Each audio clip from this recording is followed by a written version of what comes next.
My name is Niyi. I grew up in Ibadan, Nigeria, and I live in Edinburgh, here in Scotland, United Kingdom. So I moved to the UK in 2007. That's about 14 years ago. And the primary reason for coming here was for a master's degree in international finance. So I came September 2007 and went to Glasgow, where I had where I had an admission. Yeah, so getting to the UK after the 6 hour flight from Lagos, again, I was still just really buzzing. One of the first things I'd say that was a bit of a shock for me was how cold it was, especially here in Scotland. I mean, I was coming from a place where the average temperature was anywhere between 26 to 32 degrees, and I came in the autumn in September, and then, well, before climate change and all, it was still so very cold, or at least I felt so very cold. So that was one of the first significant changes that I noticed coming here. And of course, the next few weeks, coming into a new country with no support network, yeah, it was very hard, I must say. And 14 years ago, you didn't have as many people of color, as many blacks like you have today. And frankly, I think for the first 2 weeks, I didn't really come across, I actually didn't come across any other black face in Glasgow then. When I came September 2007. It was after school had resumed that other students came. That's when I actually began to see a couple of people from Nigeria, from Ghana, and other African countries. One of the challenges I also had, not just in everyday life, but even in uni, was around the accent. Number one, as I said, I'd never traveled out of Nigeria before coming here, so I spoke with a strong Ibadan accent. But equally, I was struggling to understand the Glaswegian accent at some point. I wasn't sure whether it was actually English that was being spoken here, was being spoken in Glasgow, but then again, I soon got accustomed and just made the effort to listen closely to when people were speaking to me. So it was a lot of adjustments to make. It was a bit of a culture shock for me on different fronts, but I quickly got used to things and kept my focus on my studies, which had brought me here in the first place. Not having a proper support network, not coming into contact with people who looked like me in the first few weeks, I think at some point was created some anxiety in me that have I made a terrible mistake coming here? The other thing was around the food. Now in Nigeria, we like spicy foods, but coming here and having sandwiches for lunch, that for me was just number one. It was just a strange thing because, yeah,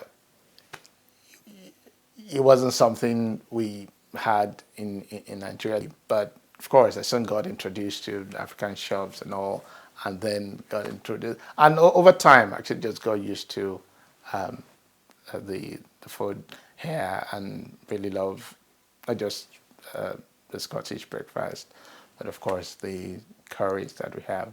As time went on and we're coming towards the end of uni, that was a big decision to make about whether to stay here in the UK or go back to Nigeria. So in Nigeria, I had a successful career in terms of I was working with one of the top banks. I was getting promoted every year. But coming here and finishing in 2008, which was the onset of the global financial crisis, that really cast a big shadow about my plans of starting my international banking career here. And I would almost say it was almost bad timing, to be honest, because coming to study international finance here in the UK at the onset of the global financial crisis, there were obviously a huge call in jobs, especially in the financial services sector. So that in itself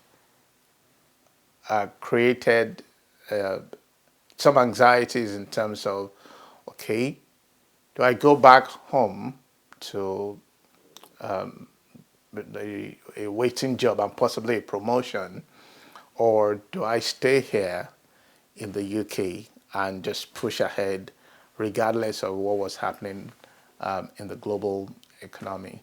So that was a big decision for me, and I'd say maybe next to coming in the first place was one of the biggest decisions I had to make, because I knew it would have an impact not just on myself but on my future family, where I decided to live, my wife and my future kids. But I I just thought through things, prayed about it, and made the decision to stay back here in the UK with the firm belief that I was going to do whatever it took um, to secure a job, especially within the same financial services. But because of what was going on in the economy, and also just because I didn't have a UK experience, it was a bit of a struggle getting a job. But I was prepared to start right at the very bottom, whatever it took, whatever kind of job to get my foot in the door. I was prepared to do that. So I secured a job with Barclays Finance, but it was at their call center. But then again, that got me at least into the financial services, and I was prepared to begin to work my way up into getting into uh, the the professional level to get a new job as an analyst. Because I didn't have any support network, I had to do a lot of things on my own here, and like that's how Google became my best friend, because I was always going online to research to find out information. But yeah, that would have been a lot easier if I had a strong support network, or I was engaged on new people who were already in the positions that I wanted to get to. I started applying for jobs, but then again, a lot of responses I was getting back was, oh, unfortunately, because you don't have a UK experience, we won't be able to offer you a job. And that was a bit demoralizing, because here was I had a solid banking experience from Nigeria. I had a master's degree, and I just really couldn't understand the whole what the UK experience was and why it was so relevant to being able to secure a job when I had the right qualifications for the post I was applying for. So I managed to secure a job. My first job was at a call center, but it was within the financial services sector. So for me, that was my number one breakthrough. Um, Whilst it was a job I thought I was overqualified for, I mean, I was just two steps away from becoming a manager in Nigeria, and here was I with as a fully qualified master's degree holder in the UK in international finance. I was working in the call center, and over time, I managed to get into securing an analyst role with Barclays, and that, of course, opened up more opportunities for me. The time spent in working at a call center, I was obviously overqualified for the role, and I think that during that period, I would say that was a loss even to the government, to the Scottish government, because here was I, a fully qualified economist, with a master's degree, with experience in the banking sector, but almost stuck in a job I was overqualified for. That meant I couldn't contribute meaningfully or as much as I would have wanted to the Scottish economy through higher earnings and through higher income taxes that would have gone to the government if had secured a job at a professional level that was commensurate with my qualification. And that would have also meant it would have also limited my ability to contribute to my community here in the UK, as well as even back home in terms of supporting my family members. So, yeah, I think it would have been a loss on different fronts, both on a personal level, but as well as to the Scottish economy. After my journey in the banking sector, I think I felt as if I'd achieved all that I'd wanted to achieve coming here. I was earning a really decent income. I was contracting, and I was able to support a couple of charities here as well as people back home. But it was an opportunity that I could actually, number one, contribute, albeit in a small way, in terms of tackling the current housing shortage in the UK, but as well as actually having a direct impact on people by providing them with high quality homes where they can go on to create their beautiful memories. So in 2018, I made a jump from the corporate sector. At that point, my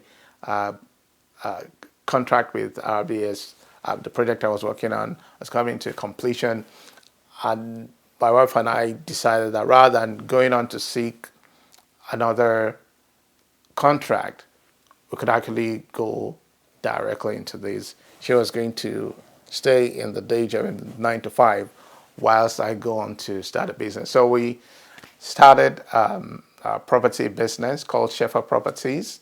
It's a property investment company that focuses on transforming old and derelict properties into high quality homes where beautiful memories can be created. Our desired Shepherd also is to be able to contribute, albeit in a small way, to tackling the housing shortage in the UK market, one family at a time. We've been going on now for about 3.5 years, and one of the things that I'm really pleased about that continues to fuel my motivation and excitement for, well, what I'll consider a second career for me in property investment is number one, being able to bring old and derelict properties back into use, being able to provide high quality homes for families and professionals alike, because it just I think for me it provides an opportunity to directly impact people, and for the business we're running to have a social impact, and also contribute to helping to address the shortage in the housing sector. The company's been going on now for about 3.5 years, and we've completed about 20 projects within that period.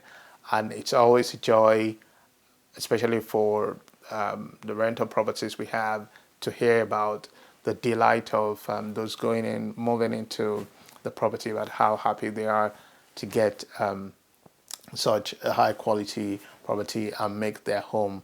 And that has meant that many of the tenants we have, they have been long-term tenants, and because they love the products, the rentals that we are provided with. So for me, that provides great satisfaction that we're running a business as not only simply generating income, but actually making significant social impact and contributing to the community and the economy at large. Things have changed over the 14 years that I've been here, and things have changed for the better. I've seen a lot of positive changes, especially within the Black community, and just the overall state of the nation.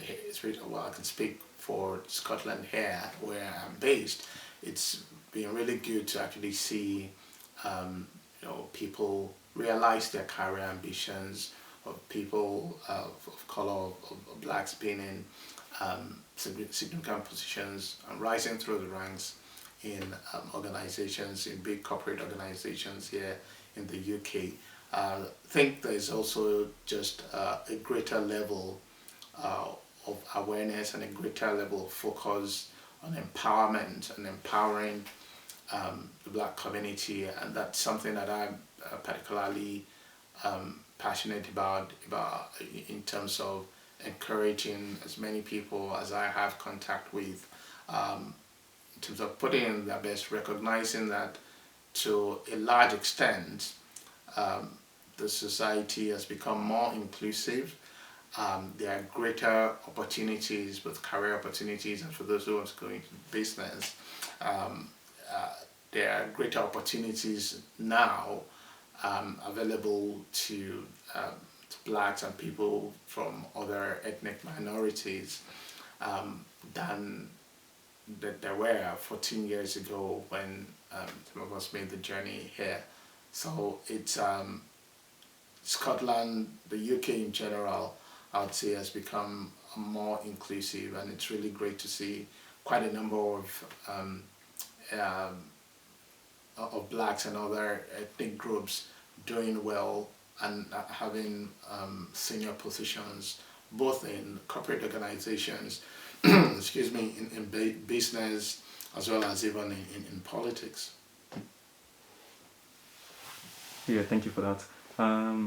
Yeah, so yeah, so you went through the ranks, you got to the point where you wanted to be, and so what drove your decision to leave the financial services and to get into property investments, and what was that transition like? So what was going through your mind when you just made that decision, like, okay, I'm gonna leave everything all that dream that I've always had to get to this top and get to this point, and you decided to leave that and then go take another step to challenging yourself and just literally starting from the scratch. What was going through your mind? How did you come up with all of that?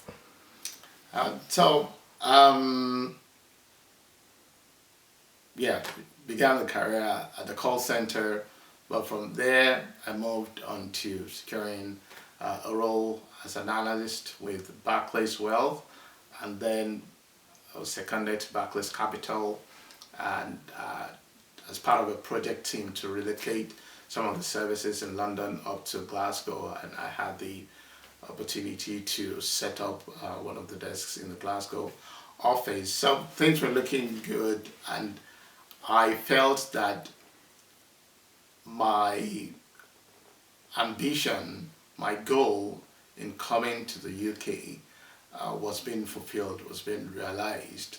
And from Barclays, I moved on to RBS, and I became a manager at Sainsbury's Bank, where I worked within the business continuity and risk management department. And I moved back to RBS as a contractor about 3 years later, and was responsible for looking after the delivery risks within the technology infrastructure in RBS. So for me, I was feeling really fulfilled. I'd made many friends. I'd made many contacts both here in the UK and in America for some that I've been working with, and in Singapore. And I had a strong community. I had a strong support network. But because I looked again at myself that, okay, is this it? So what's next? And I was making a decent income along with my wife, and we had always just thought about, okay, how can we generate a second stream of income, or how what else can we look into doing? What investment vehicles can we look into? And then it came into what we thought, okay, we're going to invest in property. This was in 2017, and shortly after that, I came across a property workshop which I went for, and it really opened my mind to um, a new world that I'd never really um, known much about. The reason why I bought the first property was we just thought, okay, yeah, it was bricks and mortar.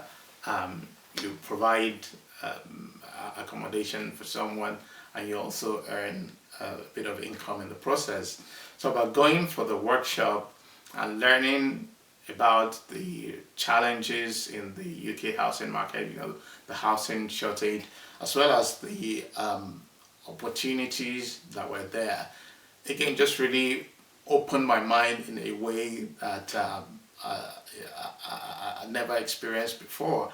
And it was almost a light bulb moment for me that, okay, this could actually be a chance for us to build something of significance, not just for ourselves, but for even the future generation. So, and at that point, I was coming to the completion of the project I was working on at RBS, and yeah, my wife and I made a decision, but I had a choice to make whether to seek or secure a new contract, or actually look at going into property as a business full time. I decided to go for the latter option. Of course, that in itself was going to create a bit of a challenge in terms of it meant starting a journey from scratch again. But I guess the experience of coming from Nigeria to the UK and starting from the bottom and working my way up to the level I'd gotten to in the banking sector, I think was good preparation for me. So that made the move a bit less. It created less of an anxiety in me than the initial move I'd made from Nigeria to the UK.